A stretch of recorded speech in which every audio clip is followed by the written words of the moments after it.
أعوذ بالله من الشيطان الرجيم بسم الله الرحمن الرحيم ما كان الله ليذر المؤمنين على ما أنتم عليه حتى يميز الخبيث من الطيب وما كان الله ليطلعكم على الغيب ولكن الله يجتبي من رسله من يشاء فآمنوا بالله ورسله وإن تؤمنوا وتتقوا فلكم أجر عظيم۔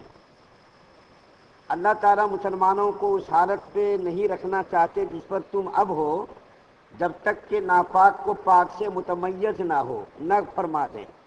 اور اللہ تعالیٰ ایسے امور غیبیہ پر تم کو مطلع نہیں کرتے، وہ لیکن ہاں جس کو خود چاہیں، اور وہ اللہ تعالیٰ کے پیغمبر ہیں، ان کو منتخب فرما دیتے ہیں۔ پس اب اللہ پر اور اس کے رسولوں پر ایمان لے آؤ، اور اگر تم ایمان لے آؤ اور پرہیز رکھو تو پھر تم کو اجر عظیم ہے۔ سورہ آل عمران کی 179 نمبر کی آیت آپ کے سامنے پڑھی گئی۔ اس آیت کریمہ کے اندر اللہ تعالیٰ نے ایک نہایت ہی اہم مضمون کو بیان کیا کہ اللہ تعالیٰ مسلمانوں پر اور اپنے نیک اور محبوب بندوں پر مصائب اور شدائد کو نازل فرماتے ہیں۔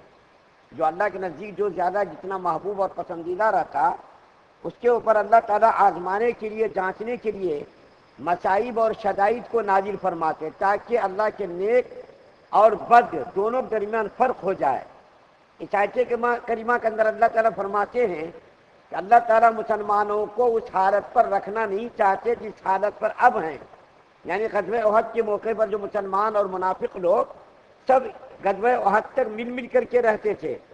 غزوہ احد کے بعد مسلمانوں میں اور منافقوں میں امتیاز ہوا، فرق ہوا۔ اس سے پہلے مسلمان اور منافق سب مسجد کے اندر آ کر نماز پڑھتے تھے، ایک ہی سب کے اندر نماز کے اندر شریک ہوتے تھے۔ مسلمانوں کو معلوم نہیں ہوتا تھا کہ کون منافق ہے، کون جو ہے مخلص ہے، کون منافق ہے۔ تو اللہ تعالیٰ نے کیا فرمایا کہ ہم اس حالت پر مسلمانوں کو رکھنا نہیں چاہتے جس حالت پر اب ہیں، یعنی مسلمان اور منافق، مخلص اور منافق لوگ جو مل کر کے رہتے ہیں، ہم اس حال پر مسلمانوں کو رکھنا نہیں چاہتے بلکہ دونوں کے درمیان فرق کر دیتے تاکہ معلوم ہو جائے کہ مسلمان کون ہے، منافق کون ہے۔ اور اللہ تعالیٰ نے اس کے لیے نہایت حکیمانہ طریقہ اختیار کیا۔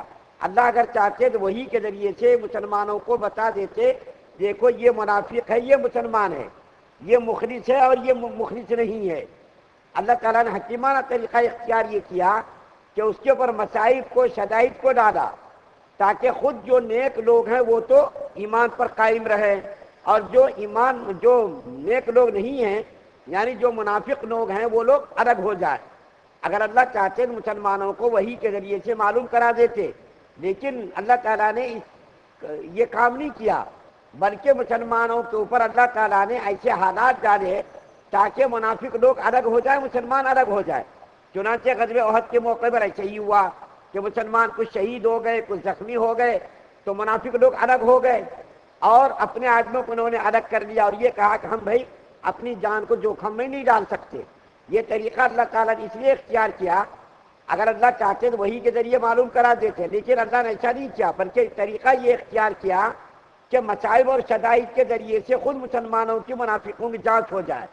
اگر اللہ تعالیٰ یہ طریقہ اختیار کرتے، وہی کے ذریعے بتا دیتے دیکھو یہ منافق ہے، یہ مسلمان ہے، تو اگر کوئی مسلمان منافق سے کہتا کرے تو منافق ہے نا، اللہ تعالیٰ نے وہی کے ذریعے تیرا نام بتا دیا، تو وہ منافق کیا کہتا، ارے میں تو پکا مسلمان ہوں، تم مجھ کو منافق سمجھ رہے، میں منافق نہیں ہوتا، میں تو مسلمان ہوں۔ تو وہ لوگ جھٹلا دیتے، اللہ کے کلام کی تکذیب کر دیتے، لیکن اللہ تعالیٰ نے ایسے حالات ڈال دیے کہ بس وہ لوگ خود بخود الگ ہو گئے۔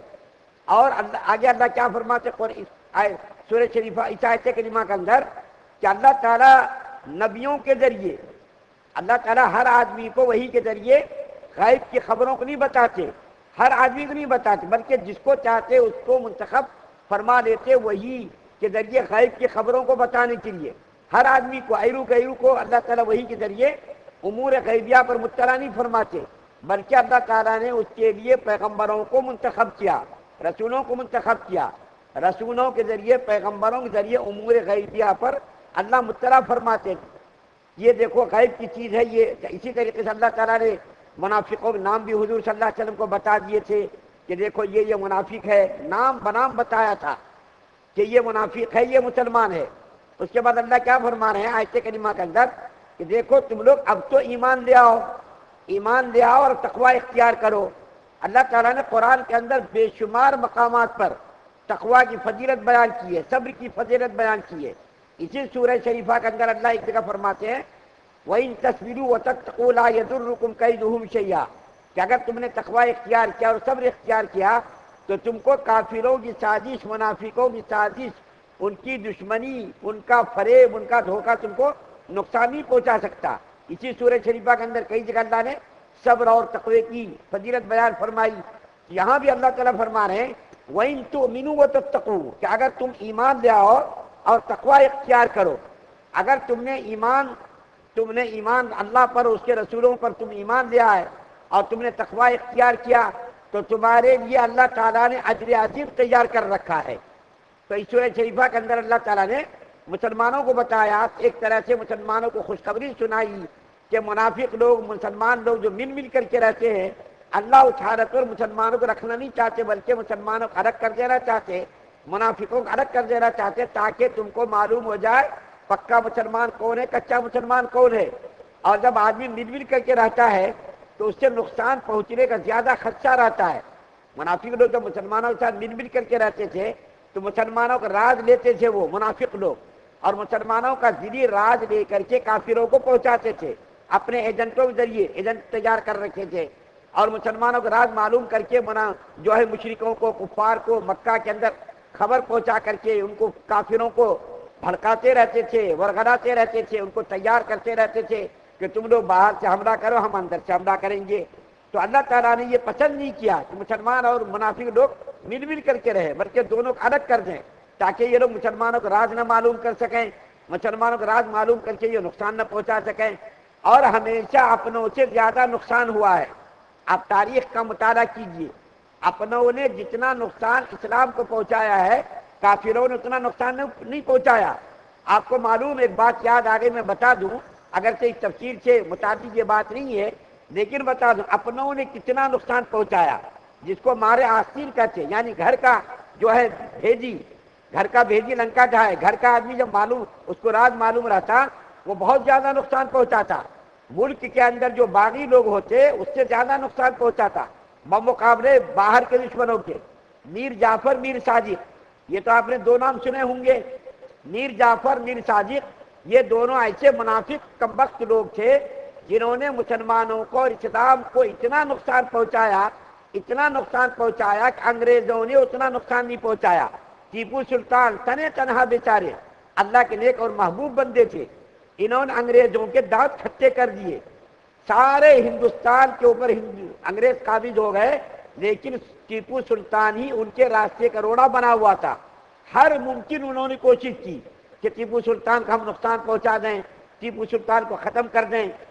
تو انہوں نے اپنا کیا ہے ایجنٹ تیار کیا، اور میر جعفر، میر صادق، ایک بنگال میں منافق تیار ہوا اور ایک میسور میں یعنی کرناٹک کے اندر، ایک نے ٹیپو سلطان کو نقصان پہنچایا اور ایک نے بنگال کا جو شیر تھا، اس کا نام اس وقت مجھ کو یاد نہیں آ رہا، انہوں نے نقصان پہنچایا کہ انہوں نے جو انگریزوں کو کہہ دیا کہ تم حملہ کرو، ہم اپنی فوج کو اس بات پر آمادہ کر لیں گے کہ تمہارے پر اٹیک نہیں کرے گا ہمارا لشکر۔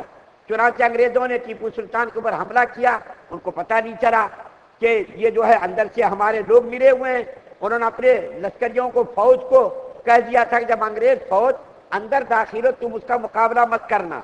انہوں نے جو ہے اپنی فوج کو تنخواہ دینے کے بہانے سے ان کو وہاں سے بلا لیا، انگریزوں نے حملہ کیا اور ٹیپو سلطان کو شہید کر دیا۔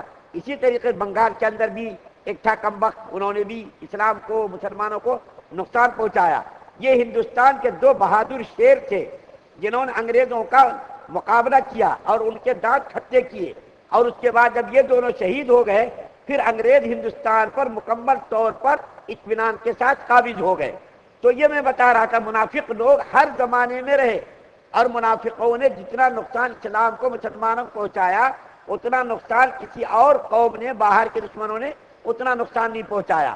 تو منافق لوگ ہر زمانے میں رہے، نبی کریم صلی اللہ علیہ وسلم کے دور میں بھی تھے، اب بھی ہیں اور آئندہ بھی یہ منافق لوگ رہیں گے۔ اللہ تعالیٰ سے دعا ہے کہ اللہ تعالیٰ ہم تمام مسلمانوں کو سننے زیادہ عمل کرنے کی توفیق عطا فرمائے. سبحان اللہ و بحمدہ سبحانک اللہ.